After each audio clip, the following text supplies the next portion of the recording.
ada satu kisah yang luar biasa, kisah ketika Nabi SAW selesai perang Khaybar. Perang Khaybar itu perang paling besar antara kaum muslimin dengan orang Yahudi di Madinah. Ini paling besar dan bisa dibilang perang terakhir Nabi SAW. Setelah itu udah kayak nggak ada lagi perang-perang yang sulit. Ini perang Khaybar. Perang Khaybar, setelah selesai perang, ada beberapa tawanan perang. Salah satunya adalah calon istri Nabi, orang Yahudi. Siapa namanya? Sofia. Jadi salah satu tawanan perang Khaybar itu adalah Sofia. Suaminya terbunuh dalam perang Khaybar, saudaranya terbunuh dalam perang Khaybar, ayahnya terbunuh dalam perang Khaybar, pamannya terbunuh dalam perang Khaybar, keluarga besarnya banyak yang terbunuh dalam perang Khaybar. Dan cuman mungkin bisa dibilang dia sebatang kara yang selamat dalam perang Khaybar dan jadi tawanan kaum muslimin. Akhirnya Nabi datang ke tenda para tawanan perempuan. Nabi mencari tahu di mana Sofia karena dia anak kepala suku. Ditunjukkan oleh sahabat, masuklah Nabi dengan beberapa orang sahabat ke dalam tenda Sofia, dan Sofia waktu itu komen dalam postingan itu tuh. Kata Sofia, Muhammad adalah orang yang paling aku benci saat itu. Gimana enggak? Ayahnya dibunuh, pamannya dibunuh, saudaranya dibunuh, suaminya dibunuh. Keluarga besarnya banyak yang terbunuh dalam perang Khaybar. Sehingga kata Sofia, Muhammad adalah orang yang paling aku benci waktu itu.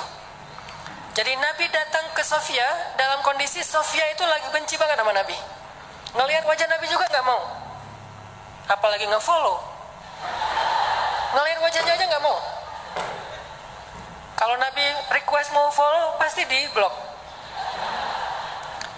Jadi benar-benar nih, Sofia lagi marah berat dan lagi baper berat sama Nabi, lagi benci banget sebenci-bencinya dan lagi sedih sesedih-sedihnya. Gimana nggak sedih, kehilangan satu keluarga aja sedih, ini apalagi satu keluarga besar, termasuk orang yang paling penting dalam hidupnya, ayah dan suaminya. Apa yang dilakukan Nabi? Nabi datang minta maaf kepada Sofia. Apakah Nabi salah? Tidak. Apakah Nabi zalim kepada keluarga Sofia? Tidak sama sekali. Tapi Nabi tidak punya ego di dalam dirinya. Beliau datang meminta maaf kepada Sofia. Masuk ke tenda Sofia. Sofia, maafkan aku atas kematian ayahmu. Maafkan aku atas kematian suamimu. Maafkan aku atas kematian saudaramu, pamanmu, keluarga besarmu. Kemudian Nabi menjelaskan apa yang sebenarnya terjadi. Aku udah ngasih kesempatan buat ayahmu, tapi beliau menolak, beliau malah menyerang kami, beliau malah zalim kepada beberapa kaum muslimin dan seterusnya. Nabi menjelaskan, meminta maaf, menjelaskan, meminta maaf, menjelaskan, meminta maaf, terus menerus sampai akhirnya luluh hati Sofia dan tiba-tiba Sofia menjadi jatuh hati kepada Rasulullah SAW. Lihat luar biasanya Nabi dalam maaf, ya udah selesai pergi. Enggak, beliau minta maaf sampai Sofia jatuh hati pada beliau. Itu gimana caranya tuh? Orang yang tadinya benci banget jadi cinta banget. Sehingga kata Sofia, beliau terus meminta maaf dan menjelaskan, meminta maaf dan menjelaskan, meminta maaf dan menjelaskan, sampai akhirnya beliau menjadi orang yang paling aku cintai di muka bumi. Ini luar biasanya akhlak Nabi SAW. Jadi Nabi itu bukan hanya bisa bikin orang yang lagi bete jadi happy, malah orang yang jadi lagi haters banget jadi followers dan fans berat. Bukan fans lagi, loversnya jadi pencinta. Ini artinya ada pelajaran gimana melawan ego. Mengakui bahwa kita salah, walaupun posisi Nabi sebetulnya beliau nggak salah. Namanya perang pasti ada adu fisik segala macam. Lagian kalau kita baca kronologis cerita perang Khaybar, maka kita akan lihat bahwa Nabi itu udah toleran banget, udah ngasih kesempatan banget, udah ngasih banyak tawaran-tawaran yang nggak harus perang deh, udah kita damai aja, tapi mereka nggak mau. Akhirnya nggak bisa dihindari, terjadilah perang. Kalau kita baca kronologis panjangnya perang Khaybar. Tapi dalam kondisi Nabi nggak bersalah, Nabi nggak zolim, Nabi nggak pernah mencurangi hak orang lain, Nabi masih datang kepada perempuan ini untuk meminta maaf. Gimana dengan kita yang mungkin kondisi kita nggak seperti Nabi yang suci, yang maksum. Pasti ada salahnya kita. Walaupun kadang-kadang yang pertama salah orang lain. Yang pertama salah itu mungkin teman, salah ngomong, salah sikap, atau kadang-kadang sikapnya bukan sesuatu yang gimana, cuman diam doang. Kadang dia diam, kita baper. Akhirnya bapernya tuh berlarut-larut sampai keinget lagi yang dulu-dulu, jadilah diakumulasi jadi rame.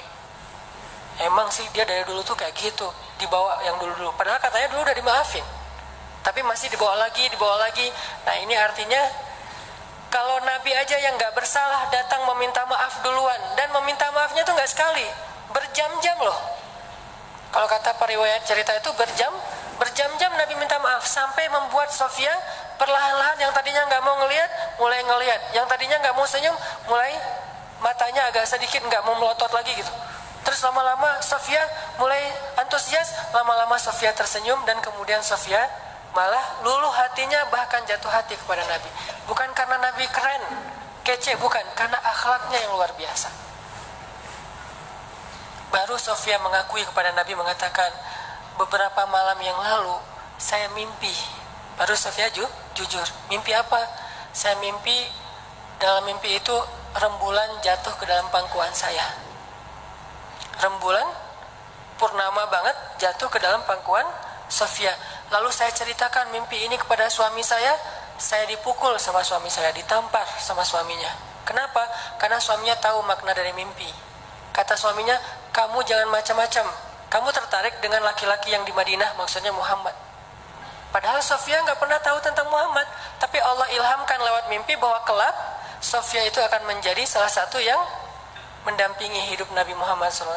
Baru Sofia ngomong, kalau saya mimpi rembulan jatuh ke dalam pangkuan saya, tapi saya masih nggak percaya, mana mungkin pembunuh suami saya akan jadi suami saya, pembunuh ayah saya bakalan mendampingi hidup saya.